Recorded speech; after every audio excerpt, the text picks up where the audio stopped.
What is up, guys? It's your boy Steve-O again, and I'm back again for yet another video review. And today we got the TP3. So I was able to get my hands on the second batch. The first batch sold out pretty quick, and this frame continues to be in and out of stock on FPV Cycle. So what I did was I took the parts off my Primo 3 and put them on the TP3, except for I have the 12 amp all-in-one Nameless RC flight controller. We do have the same 1105 GEP RC 5K motors, the Emax Avant 3-inch props, the Runcam Nano 2, and the TBS Unify Pro 32. The canopy is not going to come with the build, so you are going to have to 3D print one or buy one online. You can get something like this on Power Drone, and this is the Ultralight Canopy.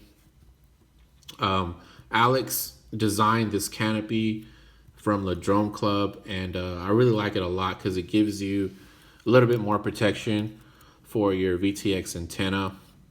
And he has some other ones on Thingiverse that you can get. So if we look at the frame itself, we do have 2.5mm arms, and we take a look underneath. It's not a unibody type of style of frame like, you know, your Primo or your typical ultralight. So with this build, you're going to be able to replace your arms. You do get an extra arm piece with this build, which is really nice. So if you do break an arm, all you have to do is unscrew this screw right here and this nut, and you know, just swap in and out, and you'll be done. You won't have to replace the whole frame, which is really nice. Also, we do have, you know, our 4-hole configuration for our 1100X motors. And if we look at the design, we have like a finger type of design at the end of the arm, and that's to protect your motor. So you're gonna get a lot of motor protection with this build, which I really like. And you're not gonna have too much problems with damaging your motors if you do land forward or sideways. You'll get a little bit more protection with this type of design.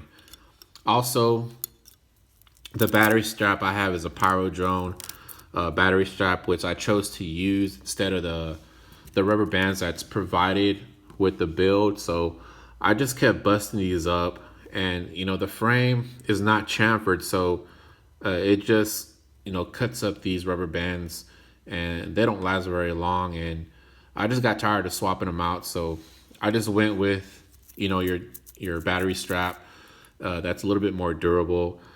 You gain about, you know, a gram of extra weight or so using this strap, but just more secure in my opinion.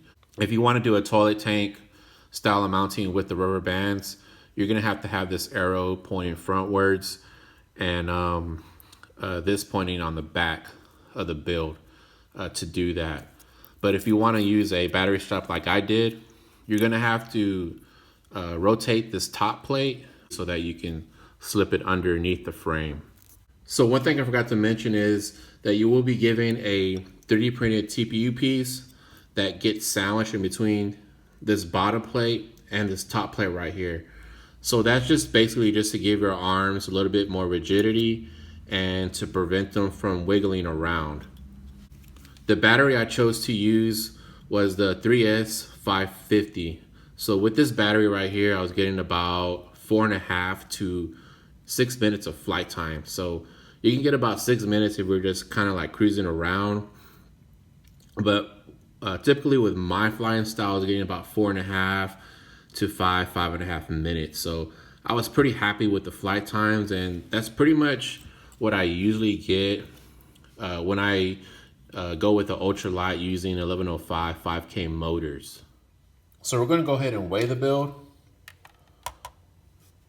So we got 64 grams dry, and with the 3S550, we're coming at 106 grams all up weight.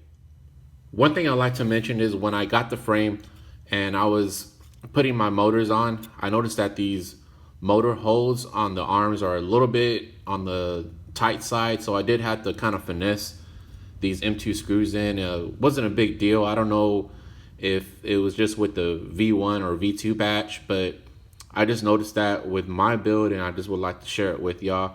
but maybe with the other batches that come in, you won't have that issue. So guys, I'm not gonna lie, when I first saw this frame, I was really skeptical about the durability of it just because of the thin arms. But once I got it all together, this frame is really stiff and rigid. So I was very, very impressed. It hardly has any flex to it.